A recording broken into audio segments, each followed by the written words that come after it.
when a former prime minister is gunned down in broad daylight in the middle of a campaign speech using a homemade firearm, it's a wild event. Yeah. The murder was committed by just one guy who was acting on like a personal vendetta. He had beef with him. And it was a personal vendetta that was tied to this very strange religious group that turns out being very influential in Japanese political society. Yep. Yeah. And this group is called the Unification Church. What's up, guys? Welcome to another episode of Bro History. It is Henry Zamota and Danny Abdeljabbar. What is up, my friend? How are you? Dylan, man, as per usual. How about yourself? I'm doing pretty good. I just got back from Lake Country in Jersey. Oh, word? How was that? It was fun, man. I want to become a lake guy. A lake guy? What does that mean? A lake person. So someone who lives by a lake, who does lake activity like canoeing and fishing and boating and having shooting fireworks all day. I want to become a lake person. Okay, I can get behind that. When I went to Greece and I went on a catamaran, I was like, oh, I could be a boat person. I could be like one of those people. This is fun. It was. So I went up to Sparta, New Jersey. Yeah, I had a friend's wedding up there. I had family that lived near there. Yeah, and there's two big lakes. There's a lot of lakes up there. There's two big ones. There's one. There's Mohawk Lake, which is like the bigger one, and then there's Hopakong. I can't pronounce. Yeah, no one can pronounce Hopakong. Yeah. Hopakong Lake, and we stayed on Hopakong Lake, and it's fucking beautiful. It's beautiful there. I had not realized that there was such a nice place that I really didn't know anything about. Only an hour and 15 minutes away from New York. Yeah, it's not far. Or from where I live in New York. So if you live in a city, it's more like 40 minutes away. Right. So it is. It was quite nice. But the thing is, my wife, she doesn't like lakes. She likes the beach. Mm-hmm. You know, I mean, it's a large body of water. What's the difference? There is a difference. Lakes get buggy. You don't swimming in the water is. There's snapping turtles. True. In those waters. True. There's sharks in the so beach. There's like a little bit. Yeah, but there's really not too many sharks in most oceans. And honestly, I'm a lot more nervous about snapping turtles than I am sharks, just because those things are aggressive. They're fucking assholes. They look like dinosaurs. Yeah. So she's not sold on the boating life. So, maybe we'll do a lake once every couple of years. It would have to be encouraged by like a group of friends if we got like a lake house. Good to know. But who knows? Who knows what's in store? Lakes are certainly cheaper than beach houses. I can agree with that. That's for sure. But how about you? How was your 4th of July? Happy 4th, everyone, by the way. Belated 4th. Happy America. Yeah, it was chill. We honestly didn't do very much. We were super lame. We were feeling a little bit under the weather, so we ended up watching the Macy's fireworks at home. But I was able to fire up the grill and make some hot dogs and hamburgers, to celebrate the real American way. So, very, very chill. Do they celebrate 4th of July in Puerto Rico? Puerto Rico celebrates anything that they're allowed to celebrate. Like, Puerto Ricans don't need an excuse to have a party or take a day off from work. That's they'll celebrate it. Yeah. They don't need an excuse to take off a day of work. No. They just take days off from work. Yeah, no, it's a holiday. Yeah. Well, did they see it as a holiday? Like, do they have American flags up? Is there like a sense of patriotism like in Puerto Rico? I don't know. It depends on who you talk to, right? Because remember, we've done episodes on Puerto Rican politics and the weird peculiarities of Puerto Rico. And honestly, it's a pretty 50-50 split. So like the MAGA wing of Puerto Rico, and yeah, that exists for sure. Flags a waving, everything else. And then the other side is just kind of like, well, I like the fireworks and, the day off. So what you get is a net positive for a day like 4th of July. Okay. I guess if there was like a Puerto Rican Independence Day, when would that be? If there never we really haven't was an we haven't set a independent date Puerto yet. Rico. We haven't set a date yet. That hasn't been realized yet. No. But fun fact, I read that Trump is considering using executive order to grant Puerto Rico its independence just unilaterally. It's just like one of those like executive overreaches. I think it's just testing out the waters. Of course, offering 51st state status to Canada and maybe Greenland, but Puerto Rico, fuck them. They can go. They can go be their own thing now. Super hilarious. Very funny. Jose had a pod. Who we spoke with last week. Mm-hmm. He just had a podcast on Puerto Rican politics. Oh, did he? I It was gotta pretty listen to that interesting. Yeah, with somebody who lives there. I'm somebody. It was pretty interesting. It was pretty interesting. It was honestly the guy he was talking to mirrored a lot of the things that you say Mhm. about the political system. That it is it is very split, Mhm. and two parties essentially run Puerto Rico, and That's one right. is like a center, kind of like a center right Republican party, Yep. and one is like a center left liberal party. That's and right. then the independence movement is it's like the third largest party, but it's relatively small. It's a far compared to the two third. other Yeah. ones. Yeah, it's a far third. Yeah. But it was pretty interesting how he explained Puerto Ricans even see themselves. Mhm. But I don't know. I would encourage people to listen to it. But so today we'll jump right into the episode's content. So this is funny because it's not funny for us or for you because you get it late. We recorded this last week and the audio was messed up. Yeah. So we're doing it again. So we're doing the same episode again, and hopefully it's as good Or better. as when we did it last week. Maybe it will be better. Mm-hmm. But we were talking about Shinzo Abe. Right.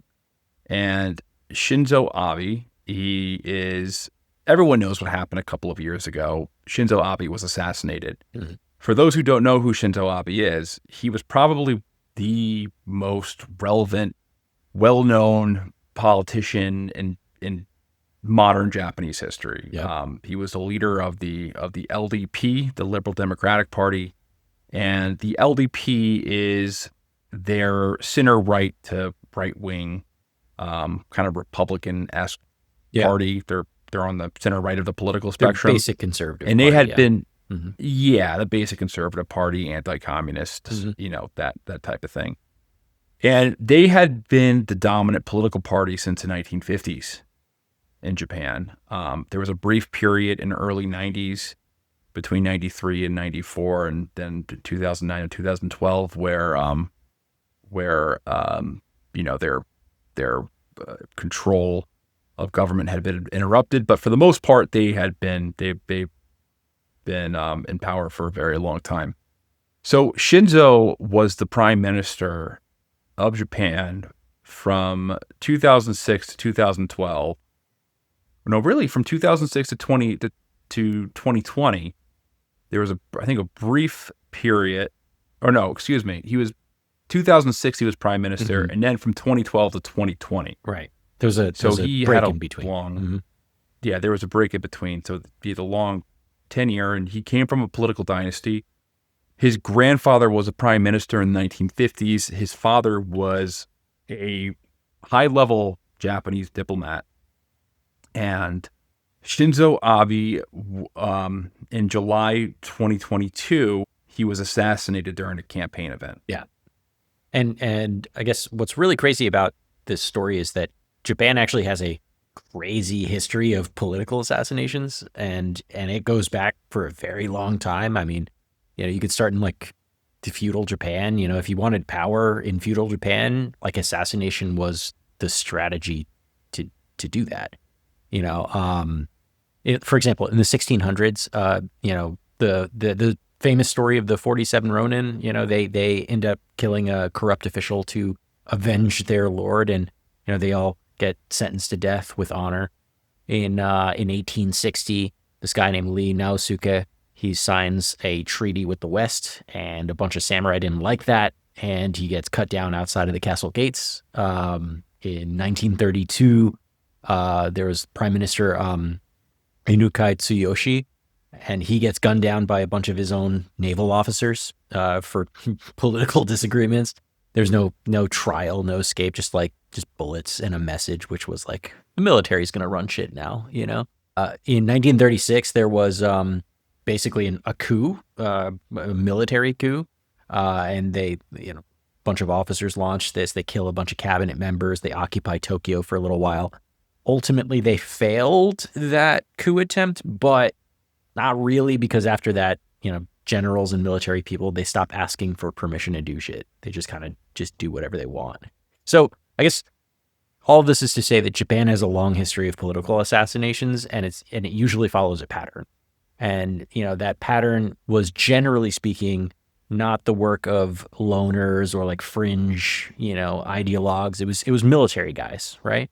Soldiers, officers, you know, people with like swords and uniforms and shit who thought that they were, you know, doing something for their country. And, you know, whenever the government would lose the public's trust, you know, whenever civilian leaders were, you know, seen as like weak or corrupt or in some cases too friendly with foreign powers, you know, that's when you see the knives come out. You know, that's not out of rage, but out of like political, you know, reasons. And these killings are political statements. And the message was almost always the same, that, you know, if the government won't listen, then we'll just replace the government. And also, you know, these killings were not just signs of unrest, but like deliberate messages from the military that the armed forces were making clear that they were rejecting civilian control. So Japan used to be called government by assassination. That was a term to describe Japan's violent political situation in the late 1920s and the 1930s. Mm-hmm. So just to give some context, in the 1920s, 1930s, Japan was going through a very, very bad depression, followed by a very, very bad earthquake that left, I think, somewhere close to, at the very least, hundreds of thousands of people homeless. It killed, I think, you know, a huge amount of people. I forget the exact casualty number, but tens of thousands of people died in the earthquake. And Japan kind of like spun out of control in this time period. Japan's political class was viewed as compromised by financial elites. Mm-hmm. And, you know, there was these massive industrial financial conglomerates like Mitsubishi and Mitsui and Sumitomo. Mm-hmm. They controlled huge chunks of the economy. So young people in the army believed that the civilian government had to be purged. And they weren't just killing members of the government. There was a lot of like bankers who were killed. Yep. There were a lot of like CEOs of companies. Yep. So it was just like a very unstable time. Now, back to the Abe assassination, it was a shock because, you know, it's not completely out of the ordinary for Japanese history, as you pointed out. Mm-hmm. But if you go, you know, Japan is a very different country right now. It's the third largest economy in the world. Right. There is really very, very little street level or gun violence in the country. The country itself, and, you know, someone from Japan can maybe correct me on this. Maybe they have a different perspective, but from my perspective and things I've read about it, it's a very apolitical culture. Yeah. Versus other countries in East Asia, like South Korea, where it is a very political culture. Right. Like almost every single president in South Korea goes to jail on corruption charges. Yeah, that's true. You know, I think that has a lot to do with South Korea being a theater, in the Cold War, and you know, I guess the existential threat of North Korea being on their border has made it it's more political tough place to govern. I'll say that for sure.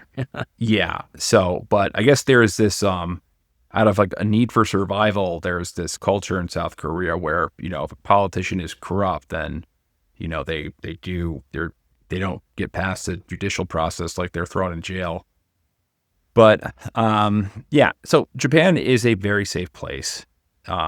These types of things are unusual, out of the ordinary. Yeah. Like, it's civilian, you know, we have civilian leaders, Japan. Like, the military doesn't run shot. I'm not even sure if military culture in Japan really indexes with Japanese culture nowadays. Yeah, I don't think so either. So when a former prime minister is gunned down in broad daylight in the middle of a campaign speech using a homemade firearm, it's a wild event. Yeah. So what makes Abe's assassination so interesting is that, it just didn't, not the assassination itself, but it also came from outside the typical pathways of political violence. This, as you said earlier, a lot of the violence committed in Japan's past were from hardcore nationalists, and whether that be from a secret society or from the military. This wasn't some guy with like a manifesto. This wasn't this ideologue who was supporting some type of national policy. Mm-hmm.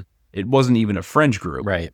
It wasn't, back in the 30s, Japan had these secret societies like called like the Blood Brotherhood League, Yeah, or the Black Dragon. Yeah. They carried out a lot of these assassinations. Very spooky, kind of nefarious groups. Mm-hmm. Now those groups don't exist. Right. Or they I think there's still like triads in Japan. But like I've read like the triads are like kind of almost legitimate at this point. Well, yeah. Or not the triads, excuse me, the Yakuza. Yakuza. Mm-hmm. Triads exist in Japan Yakuza. too, but notwithstanding, different. But the murder was committed by just one guy who was acting on like a personal vendetta. He had beef with him. And it was a personal vendetta that was tied to this very strange religious group Mm-hmm. that turns out being very influential in Japanese political society. Yep. Yeah. And this group is called the Unification Church, which has these, and like the first thing you think when you hear of the first thing I thought when I've heard of the Unification Church was like, what is this, like Japanese Scientology or something? Well, it kind of is. Yes. It does resemble Yep. a Very much so. Scientology to some degree, but I guess what makes it a little bit different is that, they're inside in the United States, Scientology is kind of like the punchline of a joke at this point. Well, Even though they'd still have like a ridiculous amount of money and capital. yeah.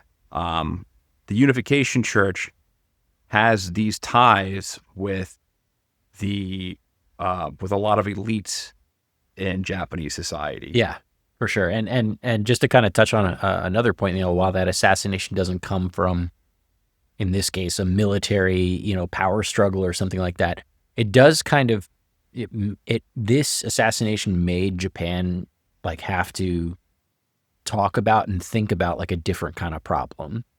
And this problem wasn't like, like tanks in the streets or like, I don't know, blind spots in institutions or like, bad public policy. It was revealing this kind of like weird, I don't know, I want to say rot, or like weird, strange relationship, that's kind of just right underneath the surface of the Japanese culture.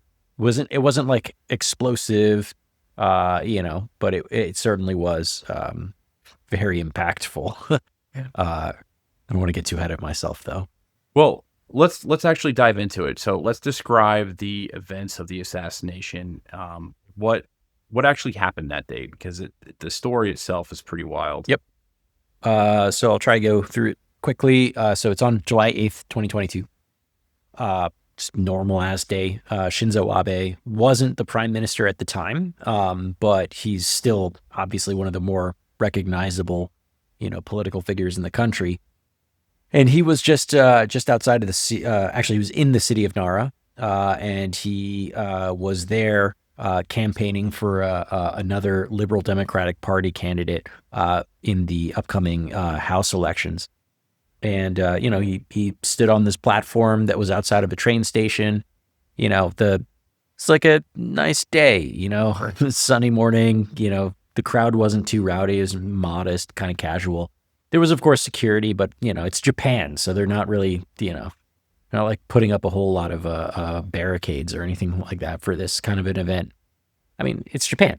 It's not a dangerous place. So, the idea that someone might attack a politician, in public, let alone with a firearm, they don't even have like access to guns really in Japan.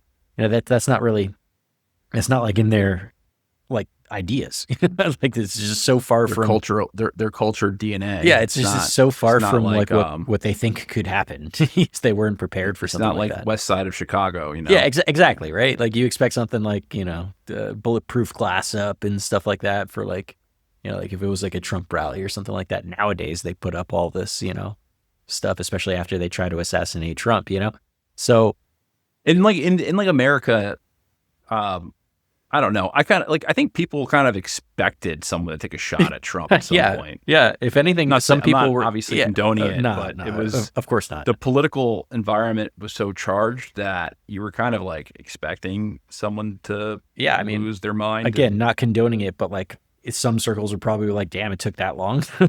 Like surprised that it took that long to happen,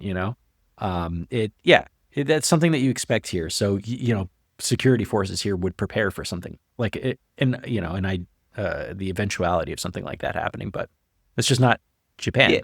Yeah, and like other countries in Latin America, who was the president of Ecuador who was shot? I think so, yeah, a couple of times. Mm-hmm. And then there was the president, was it of what country from the fucking Balkans? I keep on saying Czechoslovakia in my head, but obviously doesn't exist anymore. I'll think of it, but yeah, like it's not Europe, Japan, Latin America. Yeah, it's not. That's not Japan. So, Abe's here. He's talking on behalf of his fellow party member, and he wasn't like giving like a big major address or anything. This wasn't like a crazy big thing. So it was just like a quick speaking event. A quick couple of remarks to encourage people to go out and vote for this guy, right? And there was a couple people there. It just seemed really normal, and then pretty much out of nowhere, a guy by the name of Tetsuya Yamagami, he just kind of walked calmly behind the crowd. He was wearing a mask, but not totally uncommon, and he had a gray shirt on and khaki pants. He didn't look like anything, but under his arm he had a homemade double-barreled like shotgun thing that he built from like metal pipes and wood. I mean, this thing, like if you see pictures of it, it looks more like a science fair project than like a gun, but it worked, and at 11:30, Abe was in the middle of a sentence and one shot rang out and it didn't hit him. But then, everyone turns and everyone's confused. Some people are thinking it's like fireworks. Nobody really knows what's going on. It's crazy. Then Abe looks over his shoulder. Second shot rings out just a couple seconds later. That one hit him. Abe collapsed on the ground. He's blood everywhere. Then he's, chaos obviously ensuing. Security ended up tackling Yamagami. He didn't resist or run or like shout, and he didn't try to kill himself or anything like that. He just like calmly let himself be taken, and within a couple hours, he was already talking to the police, and not like in a weird like frenzy state, but it's just like just some normal guy in like the most matter of fact. They're talking about just plain speech, talking about how he resented Shinzo Abe. And unfortunately for Abe, he gets airlifted to Nara Medical University Hospital. Doctors obviously try to save him, but you already know the end of that story. He ends up dying, and he was hit in the neck and in the heart, and obviously there was nothing that they can do about it, and it's kind of a sad story. But out of this story, you get this image of Shinzo Abe lying on the ground, and this is a guy who, again, I can't underscore how important Shinzo Abe was to modern Japanese, politics. He dominated for decades, and there he is, just dead by some random guy. Can we pull up the gun real quick? Sure. This is the gun. Yeah. It's just like duct tape, 2 tubes. Looks like a piece of wood, you know? It's like, And look, is that it's like, for the trigger? Like, look, is that the piece of string? I think What that's is just that? an electrical wire, so it might be just an electric Oh, charge, you know, to let out the shot, to like ignite the gunpowder, I guess. I don't know. that's wild. Yeah, just like, you know, super weird. Yeah, that's wild. I mean, they're definitely very crafty people. I Can you mean, tell you? that shit didn't look like very sophisticated. It looks like he taped that shit up himself like 10 minutes beforehand. Like, I guess it doesn't. I mean, you could just Google some of that shit, and I guess it's not that. If you have like a basic, because this guy, we'll go into it, but this guy had a military background, mhm. so he Yeah, was he had some able know-how. to. Yeah, he had some know-how for sure. He knew enough. Well, let's actually. So what's interesting about this is that this is a personal vendetta. Again, he's not some whacked out partisan. It was somebody settling a personal score, Yep. which is like who has a personal score with a politician? But Yeah. you may hate a politician's guts, but I mean, you don't know that person. So Right. like how can you have a personal score against them? It's not like um Ted Cruz like literally um or like Rand Paul, Mm. how he got into a fight with his neighbor. Yeah. Yeah. Do you I remember did that? hear That's that. a Yeah. personal that's a personal score Yeah, but it was over some with your like neighbor. fucking something stupid anyway, like the height of his grass or It some was shit like like that. over fucking like yeah, like over It was something. about like lawn care, I think. I'm not even joking. It It was like might have been. I know it was something about lawn. Maybe someone was blowing leaves into the other person's Yeah. yards or something like that. Something just Abundantly stupid. wild. Yeah. But yeah, I mean, I guess that's what you would consider a personal score. But Yeah, but I mean, he's still yeah, alive now. well, It's not like suddenly this guy, you know, over some lawn stuff decides to like home build a gun and like shoot him in the face, you know? Like it's well, people kill. You ever see that video that was like out of Philadelphia? This happened maybe 3 or 4 years ago, where these people got into a fight over like snow being shoveled into each other's yeah. lawn, and it ended with them being killed. Yep. Mhm. It ended with 3 people dead. All 3 of them died. Mhm. One guy murdered 2 of them, and then killed himself. Yep. That's the United People, States, man. Like that's the culture here. Like yeah, that's the culture it's here. so much different in Japan, you know? Like that's not common. But I mean, this is what made it so weird and so surreal. It's not like again, it's not like a left wing militant, you know. It's not like a nationalist trying to like restore the empire or some shit like that, you know. It's just like it wasn't even like a guy with like a manifesto about some like weird, you know, some like weird ideas. This isn't like a Luigi Mangione or something like that. It's just like a guy who believed wholeheartedly that his life was destroyed, not by Abe directly, but by a religious organization that Abe was publicly supporting. And, you know, the line wasn't political in the traditional sense, it was kind of personal. But it did have deep political implications, of course, right? So Yamagami, he didn't try to kill Abe because he didn't like his policies. He wasn't angry about taxes or anything like that. He was angry at the Unification Church, right? And in Japan, it's known as the Family Federation for World Peace and Unification, but that's just too long of a word. So we're going to go with the Unification Church here. But like the real story here is that the backstory is that his mom was like a devout follower of the Unification Church and had donated nearly everything that they had. It was over 100 million yen or close to a million US bucks over the years. And, you know, their family eventually was financially ruined. Yamagami's father had died by suicide.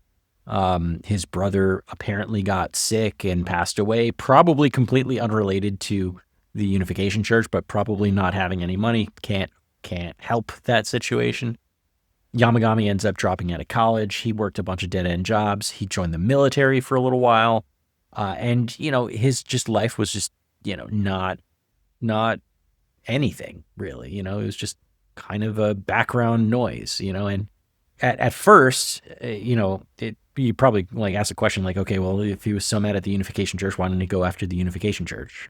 Like he did, he tried, but he couldn't reach them. I mean, their upper echelon, it's honestly pretty similar to, Scientologists. Like, do you know the leaders of the Church of Scientology? I sure don't, right? And even if you did, good luck getting Um, to them. well, Tom Cruise. No. Yeah. He's just I mean, that's one of the he's leaders. not a leader. The church. He's just a What are high. you talking He's about, a man? high He has his profile. own like He's a high slave. He's like profile. his own. He has his own slave caste, and yeah, the leader is David Miscavige, Okay. Do and you I have know that access to because I David watched the doc. I don't have access to him, Yeah, but exactly. at least I know who he is. Yeah. David Miscavige, and then before that, it was L. Ron Hubbard. I think it was. That's Maybe who there was someone started in it between. for sure. Well, I don't know if there was there was someone who preceded him before L. Ron Hubbard, but L. Ron Hubbard was No, obviously a he wrote huge Dianetics. He's the Republican. guy. He's like the Yeah. progenitor. He's the Joseph Smith, but now we're crossing into the Book of Mormon. I guess so. The point though is that they were the people who ran the Unification Church, or who run still to this day the Unification Church, are very like protected class citizens, right? They're not like plebeians. Don't have access to these people, and then one day he sees Shinzo Abe, and he's standing in this video message in 2021, praising the church's like affiliated group for its peace efforts, and that was it. Like that's what made him snap. He was like, "Look at this guy, fucking prime minister or former prime minister of Japan. He should know better. These people are lying snakes, and look at how he's just openly supporting this like evil, church that stole my family from me. Basically, this is how he's thinking about the situation, And at that point, he just decided, he was like, I got to kill Shinzo Abe. I'm going to send a message to this church through Shinzo Abe because, how dare this guy support this evil, evil church, And, it was kind of a vengeance killing, right? But it wasn't a vengeance like because Shinzo Abe did something specifically bad to him. It was because he had this connection to the Unification Church. And the Unification Church has a long history of maintaining close ties to Japanese conservatives because they're useful. The Unification Church mobilizes voters. They preach anti-communism, which is like a core tenet of the LDL. And, they give like this like spiritual veneer to, the same political ideologies that the LDL, put forward. And the price of that ship between the Unification Church and the LDL is that, regular people get hurt and no one, there's little to no scrutiny that gets placed on the church because they're protected. Until, of course, this guy decides to build a gun and shoot Shinzo Abe, Well, it's a lot to unpack, and let's start with the obvious. What is the Unification Church? So again, it's known as the Family Federation for World Peace and Unification. So that's probably gonna be the last time I'm saying that because it's a stupid name. It was founded in 1954 in South Korea by a guy named Sung Young Moon, who said that Jesus personally commanded him to finish Jesus's mission. And Moon claimed that he was the literal Messiah, not like a symbolic one, like he was actually the Messiah. And him and his wife were they called themselves the quote unquote true parents that were meant to cleanse humanity through their marriage and sacrifice and also total obedience. And on the surface, the church, it blended, a lot of Christianity, some Korean spiritualism, and definitely a whole lot of like apocalyptic, like nationalist ideology. But behind that kind of facade, there was a pretty big international network that was built up through, shell companies and businesses and media and real estate and of course heavy donations. They became incredibly wealthy by tapping into their followers, wallets basically. And, it spread to Japan. And in Japan, the fundraising became extremely coercive, right? The followers in Japan were urged, extremely pressured to basically give everything they had. They put a lot of like this spiritual guilt on them. Some of them lost their entire savings. In the case of Yamagami, he's lost some members of his family as an indirect result of it. But a lot of people were ruined financially from it. And it keeps happening quietly. And nobody in the government is really doing anything or caring, because Japan, even though Japan is largely secular, Japan becomes a major source of income for the church. And, Moon basically thought that Japan owed a spiritual debt to Korea because of, the atrocious shit that Japan did to them, in the many wars before that. But, basically they were milking the Japanese for everything they got. And the church quickly gained a lot of money and a lot of political access through its base in this anti-communist stance during the Cold War. Pretty much at this time, almost all over the world, if you had like an organization or a platform and you were preaching anti-communist something, you became mainstream pretty quick, and this was one of those many examples.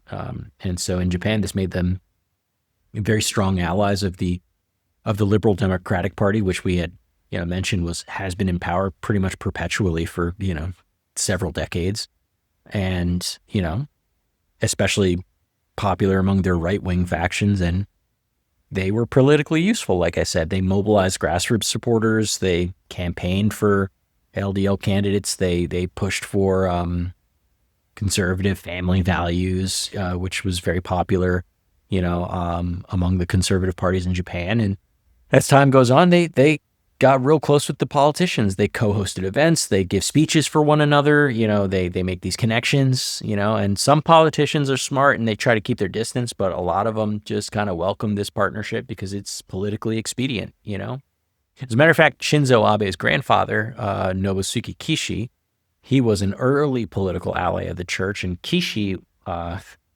was actually once a war criminal, and he then became the Prime Minister of Japan. And he was real interested in Moon's anti-communist ideology, and so they became friends somehow. And that alliance has persisted for generations. Now, while Shinzo Abe himself has never officially part of the church, he has sent, video messages to their events and has been generally, publicly sympathetic, I want to say, or like, cool with them. And so when, Yamagami over here looks at Abe, he's not looking at a politician here. He's seeing a powerful symbol, he's seeing like some guy who has a lot of power and who's promoting the Unification Church's, evil. And he felt that this was the right move. He had to stop Abe. That's how he felt. So the Unification Church was a cult. Yeah. And I understand that Japan has this cult problem. Mm-hmm. I don't know if this is like strictly a Japanese thing or if it's something that's like in East Asian culture. There seems to be, if you look at like East like culture and like there seems to be like a lot of like messianic type figures. Mm-hmm. So like just like Mao, for example, he transcended being just a head of state. Yeah. Like, he was essentially like a god. Kim Sung, why can't I think Kim of the Il-sung? original yeah. He was a this kind of cult personality. Right. Ho Chi Minh. Mm-hmm. It's interesting. I don't know if there's something to that or not, but there seems to be like a lot of like these kind of messianic type figures in East Asian history. It does seem that way, doesn't it? I'm not sure if that's like the truth or not, but I can think of like several like cults. Like, you can think of a lot. Yeah. You can think of a lot of like super charismatic leaders in East Asia. Mm-hmm. And just also straight up cults. Like Japan kind of has a cult problem. Like there's a bunch of them. Yeah, but this one's and they're not like malicious. Yeah, they're not. But, it's different from what we would think of as like a cult, right? It's not like this weird like Satanist, dark robes, rituals, bullshit. They often just look like slightly strange like Christian organizations or like a religious organization, you know. And they have these little temples and sermons, and importantly, they also have like, you know, whatever the Japanese equivalent of a 501c3 is, you know, like they have legal protections, you know, and yeah, Well, they'll do something like they'll worship the trees yeah, or something, mm-hmm. or they'll worship the forest or Mount Fuji, Right, and you know, it won't be anything nefarious, but they're just very, very intense about it. right, and they're very coercive, and they love extracting money from their members. You know, that's So huge. Here's something that to think about. So Japan was extremely brutal towards Christians. Yep. In the 16th century, 15, you know, when during the time of the shogunate, like they burnt down churches, they massacred Christians, very, very brutal towards Christians. You wonder, I'm not making a judgment here, but you wonder if they took such harsh measures on Christianity because they adopted that type of attitude Yeah, towards it. yeah. But you wonder if like the Christians of Japan were just like super intense and like cult like, and that's why they were brutalized.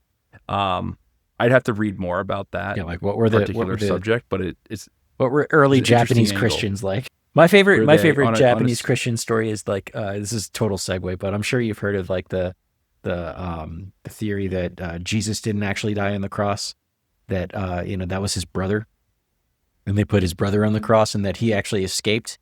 And he went all the way across Asia and then crossed the sea and the Sea of Japan, and ended up in Japan and became like a, I don't know, rice farmer or some shit. And now they have a grave for Jesus, for Japanese Jesus in Japan somewhere over there. And it's just so wild, you know, like, I mean, I don't mean to belittle their religion or their belief systems or anything like that, but it's funny how they need to have that like direct connection to their deity, such that they'll go through the lengths of you know, claiming that this was the case. And I mean, to the extent that Jesus was a real human being, you know, it's a little bit of a stretch for him to have moved, you know, 2,000 years ago from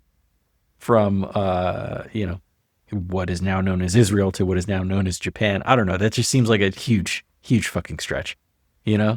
Well, in the Book of Mormon, weren't the early Israelites from the Nephites and the whatever? The Nephites? Yeah, no, they were just like a different breed of Israelites. And who knows how the fuck they got there, right?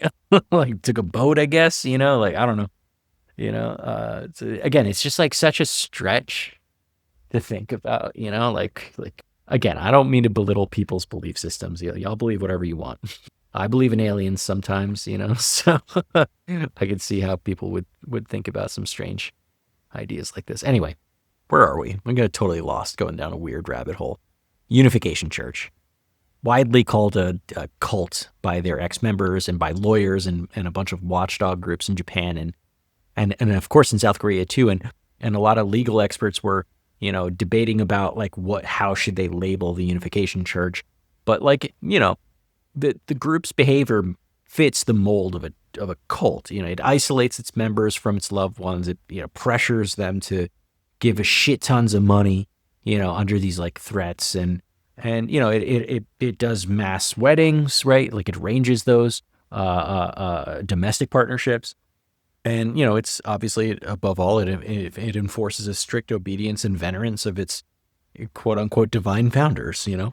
It's just the classic high control group behavior, right? So this cult problem starts, you know, exploding into public view in the 90s. And one group called Aum Shinrikyo, and they were behind the 1995 Tokyo subway sarin gas attack. They began as like a doomsday sect that blended a lot of like Buddhist and Hindu ideas together, and organization's end was just, you know, chemical weapons and a lot of people dead in a subway.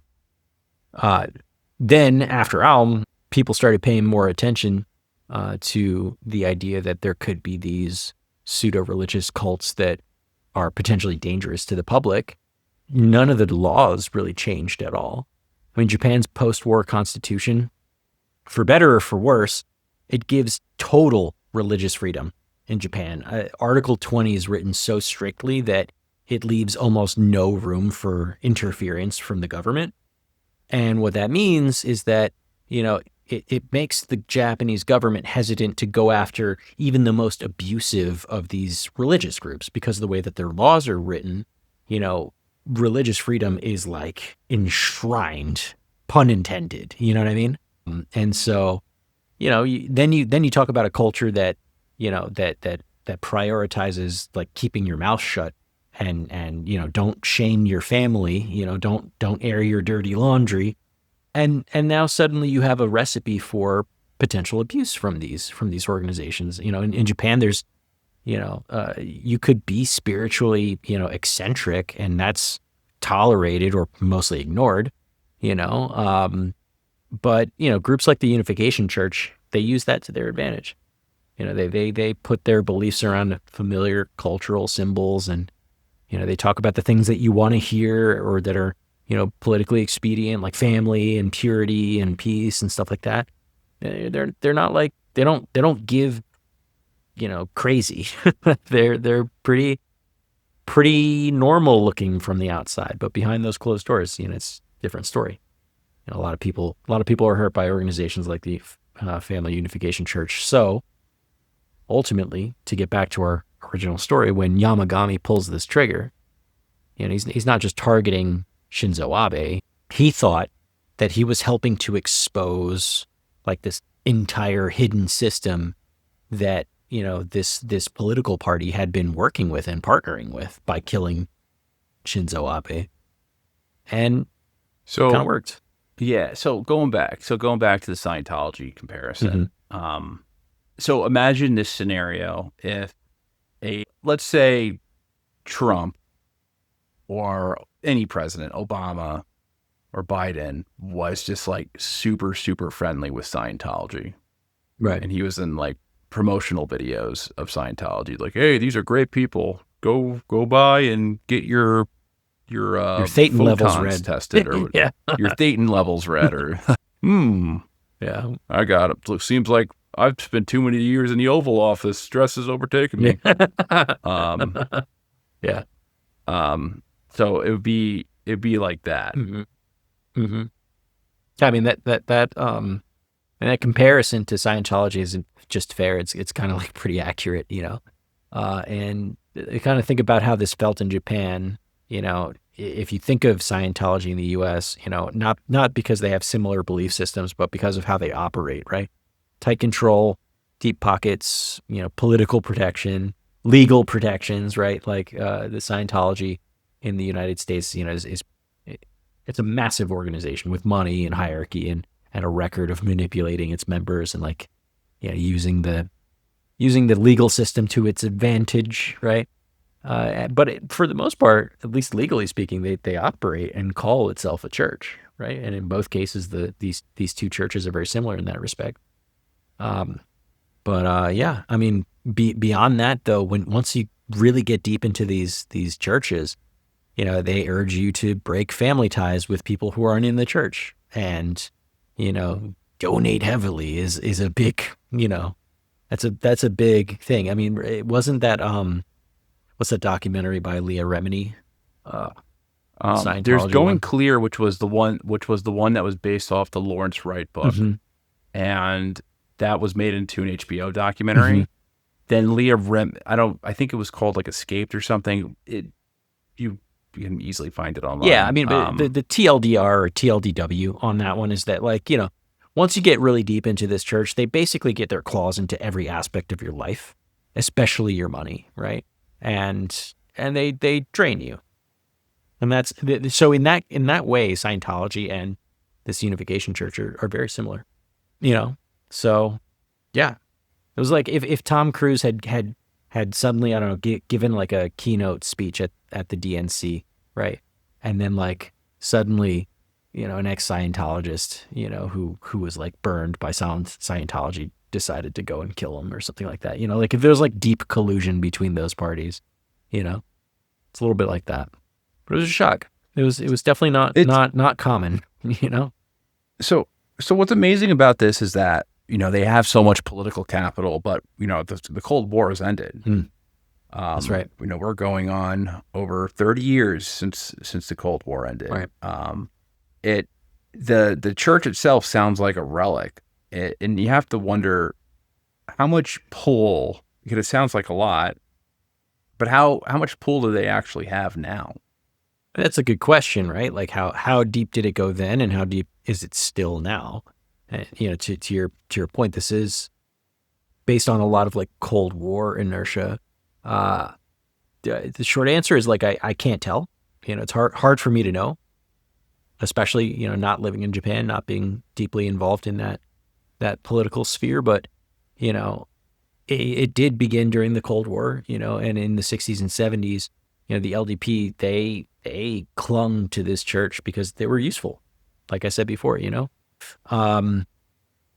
but I mean, you look at some things like, when was the last time a specific church, like you were saying, when has Obama or some former political statesman, given like basically like an endorsement video to a religion that's got maybe some shady, underpinnings. When was the last time you saw that? So the fact that Abe has this 2021 video praising the church, not only was that the smoking gun for Yamagami, but it also kind of answers your question a little bit, Henry. Like this is the most noteworthy, political person in modern Japanese history, basically saying like, yeah, I endorse these guys. These guys are cool. Like go join their church or whatever, So, all right.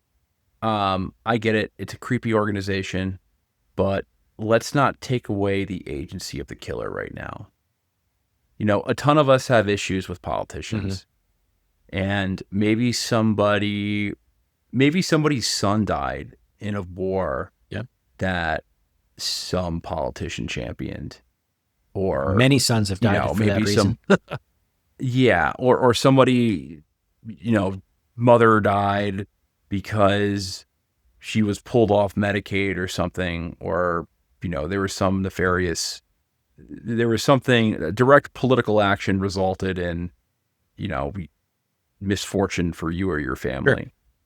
Sure. In this case, he was just speaking at an event.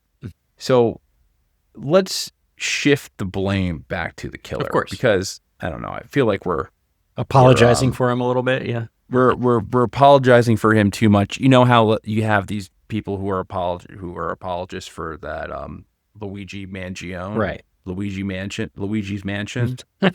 Yeah. And I'm like, all right, what the guy's a CEO of a healthcare, of an insurance company. It's an imperfect system. It's a very imperfect system by design. And by design, you have no right to murder him. Not even. No one wants to live in a country like that. Like, I wouldn't want anyone to be assassinated, no matter how much, or no matter how bad of a person I thought they were, or no matter how much damage they did to society. Agree more. Like, I don't want to live in a country where people are assassinated. I don't think anyone does want to live in a country where people are just assassinated for their either political endorsements or policy decisions, or if their company is doing something that maybe even is blatantly evil. Right. We want to live in a country where there's a justice. We want a justice system that works, where people are prosecuted and people have trials, and if they're guilty, then they go to jail, and they seek forgiveness from society. But that's not the case here. This guy took things into his own hand. He murdered Shinzo Abe probably didn't know that much about the Unification Church. He was probably just these people give me money. These people are good for my political career. They don't seem to cause too many issues for me. So yeah, why the hell not? It's not like he fucking, killed your father and your mother. Yeah, he didn't do shit. So yeah, this guy is a murderer, right?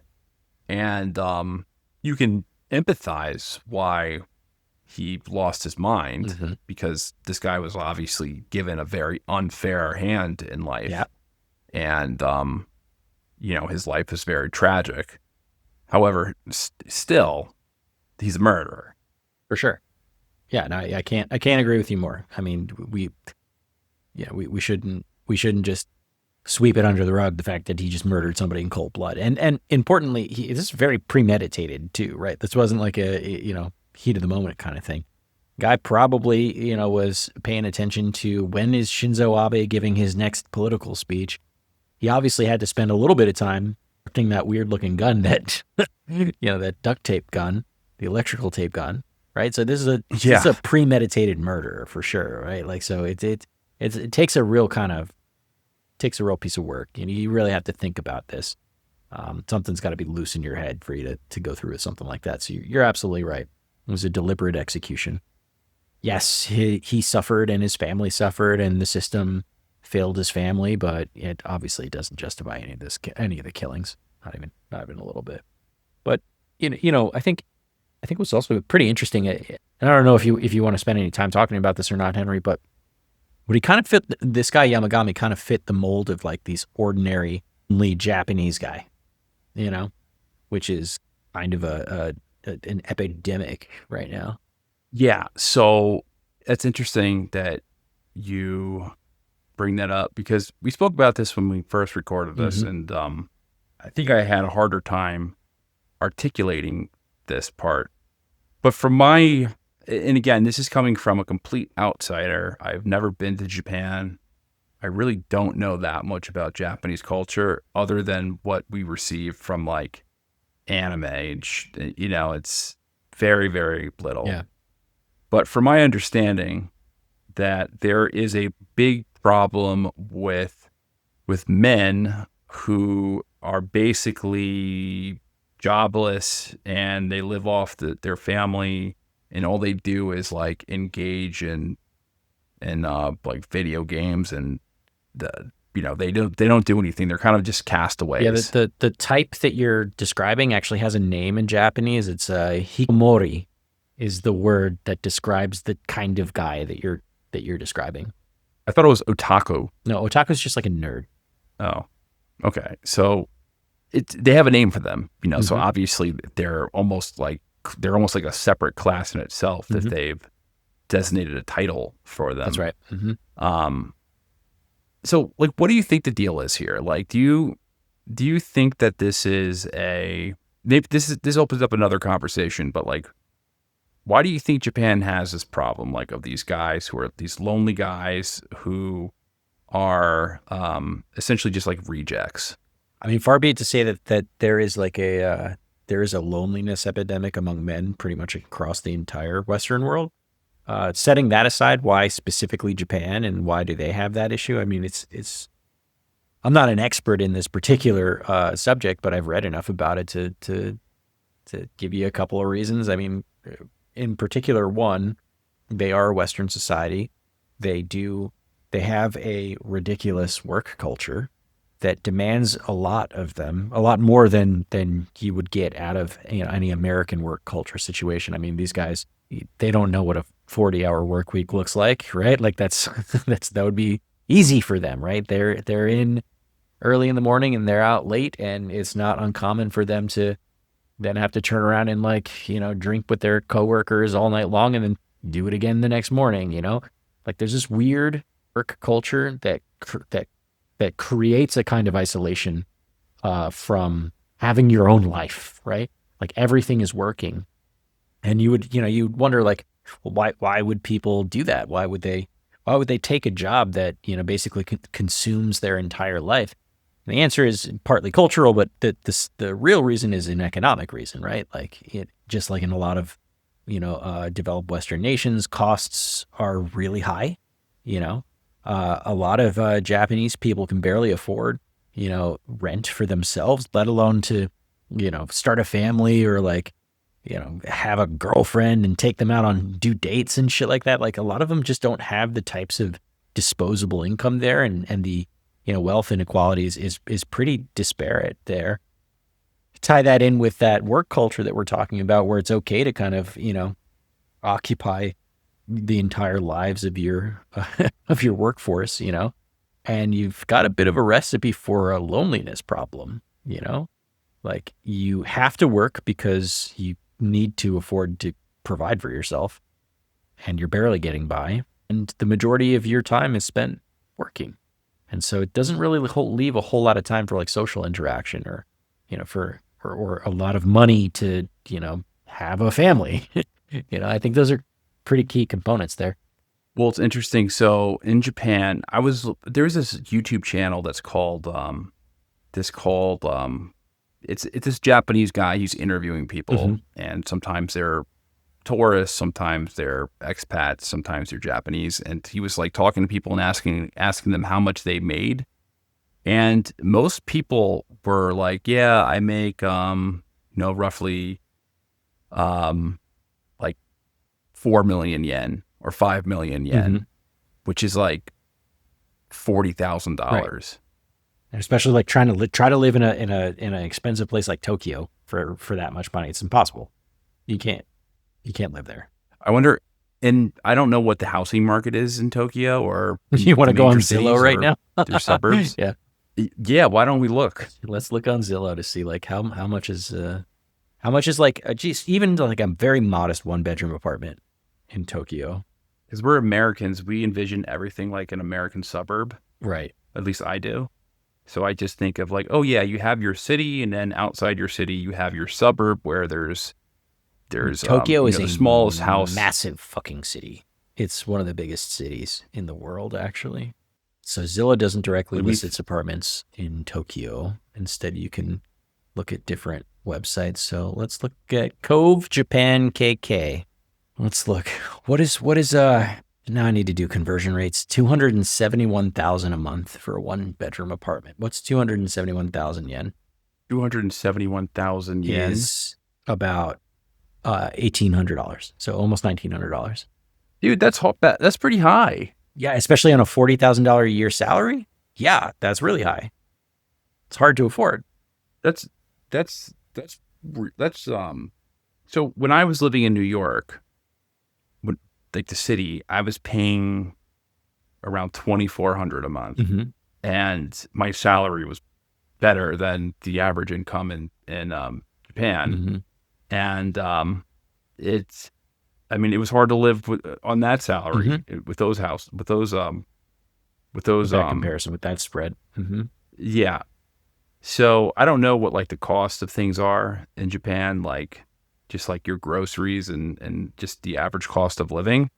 But man, you're not really left with much. And I'm assuming that like the average square footage of a house in the United States is like probably somewhere between like 2,200 to 2,400 square feet.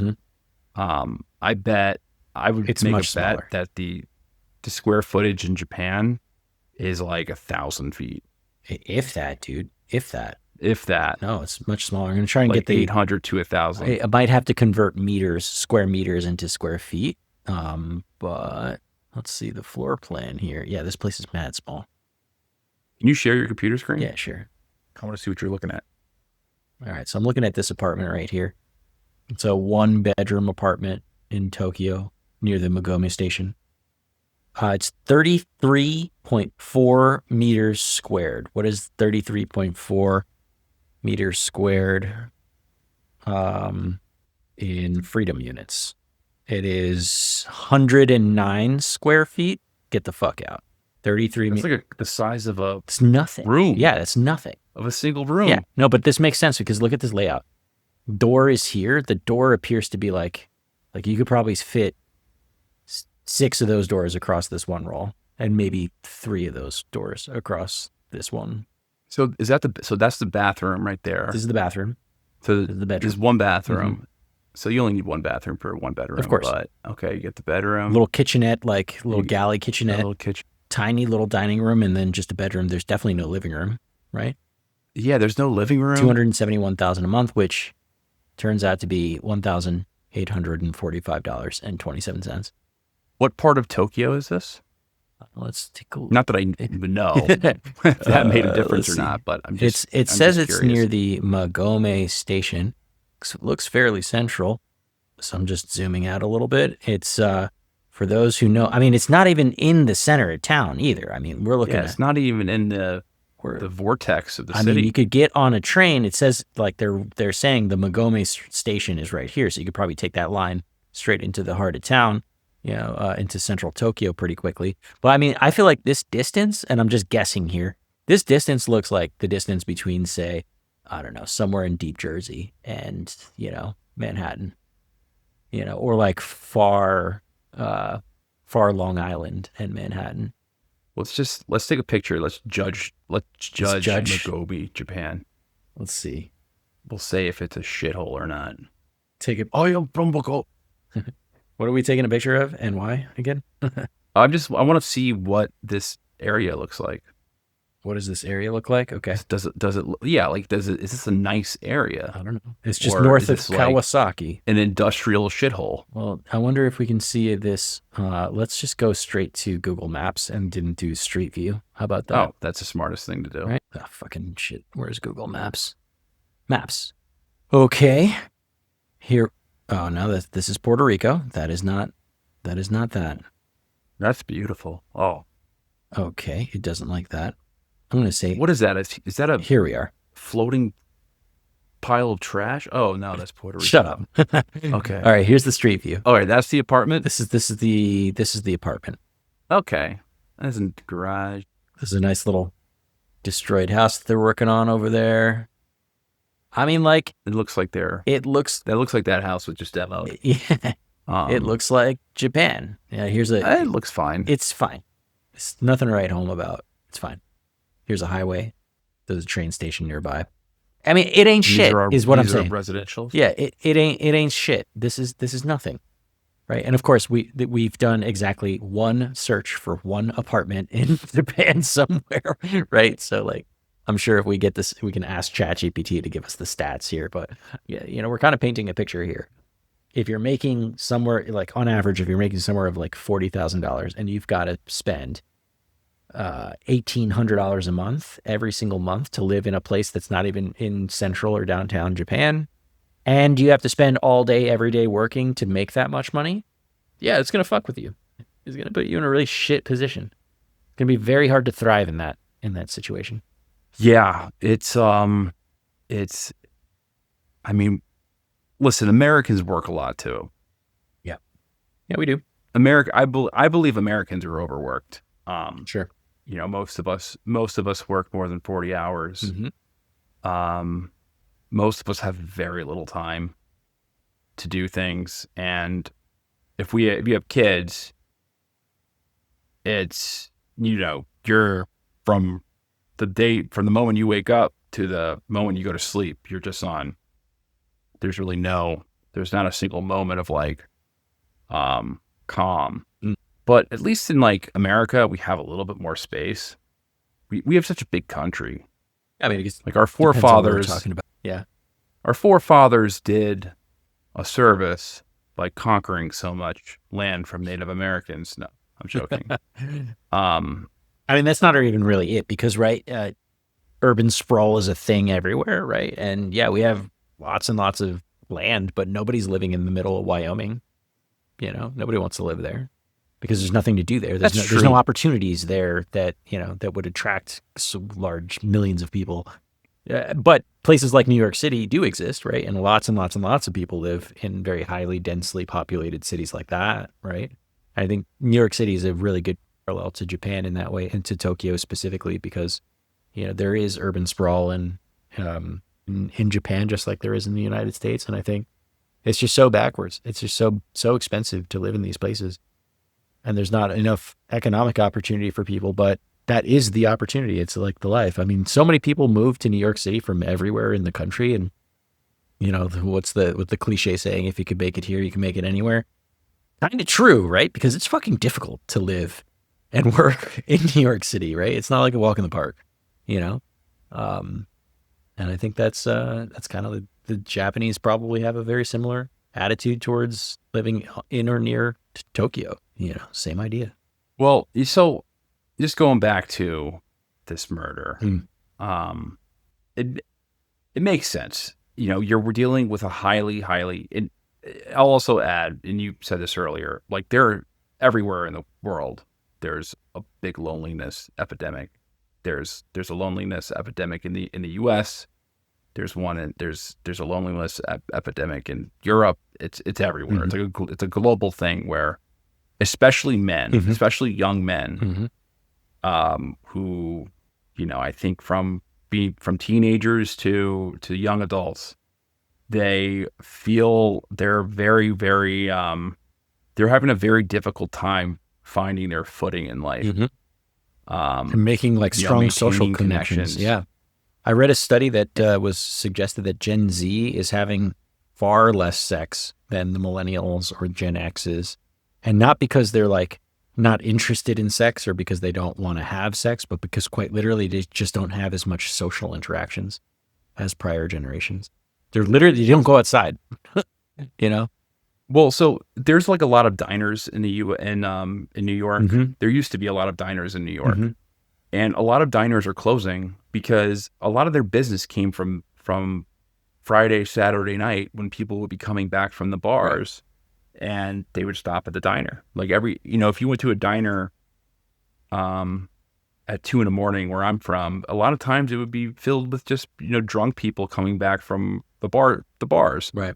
And that was like a big source of their revenue. Now a lot of those diners are closing because the younger generation doesn't drink as much. Right. And they I'm don't not go saying, out in the I think first it's a place, good thing. but they also don't drink very much. And either. I think that honestly it's a good thing because I think we all took it to the extreme. Yeah, we went too when far we were with it. younger. Yeah. We went too far, and I definitely regret. Like I basically do not drink at all anymore. I'm the same. And I wish I stopped drinking probably sooner for health reasons. Sooner than my 30s, and stopped drinking probably more so in my 20s. I think it's bad to be like a slob, a drunk slob, and to drink every day. It's not good for your health. I don't think it's good for your physical nor mental health. Yeah. But the problem is more so it's like it's not so much drinking. It's the not going out and doing social it's interactions. like the not doing social, because people like make friends on World of Warcraft or whatever game they're playing now. I don't know. Do they still play that? Is that still a game? I have no idea. Probably. Whatever. What's League of Legends? Yeah, sure. So people play League of Legends, and that's like their whole social life is on that game. That's right. And you can have fulfilling relationships, on the internet, but I think there's also just like if we're talking about like a loneliness epidemic, it's kind of hard to have sex with someone through the through a video game. I mean, you could certainly try. It might be fun. Who knows? Never tried it, but I'm not going to knock you. I'm not going to kink shame, but you also can't have babies that way, like literally. So like we're talking about like also a lot of these Western developed nations, including Japan, having a very bad demographic issue where they're not having children and not exclusively because, but in part because, a lot of these generations are perpetually online, or they're perpetually working, or they can't afford to have children, or I mean, the list of reasons is broad. There's a lot of factors contributing to these issues, but it's kind of a problem. And it creates these fucking weirdos that that feel lost and in a corner, and then suddenly they have a personal vendetta against a specific politician and decide to off them in the middle of the street, like Tamagami did. It's a problem, man. All right. Well, everyone who's perpetually online now, go touch grass. Thank you for bearing with us. Thank you. Do not go outside. Hit like and subscribe. Hit like and subscribe. Send us your money. And continue listening and form all of your social relationships with us. Yes. Just take all of the love and affection you would give to other people and just give it to us, to your friends and your family, and just revert that towards us. Yeah. In terms of money. Yeah. I think that's the way we should end it. Yeah, I agree. All right. So subscribe to the YouTube. We are doing a lot more on YouTube, to the podcast on Apple, Spotify, all that. And then subscribe to the Substack as well. Danny, anything else? Nope. All right. Peace, guys. Peace.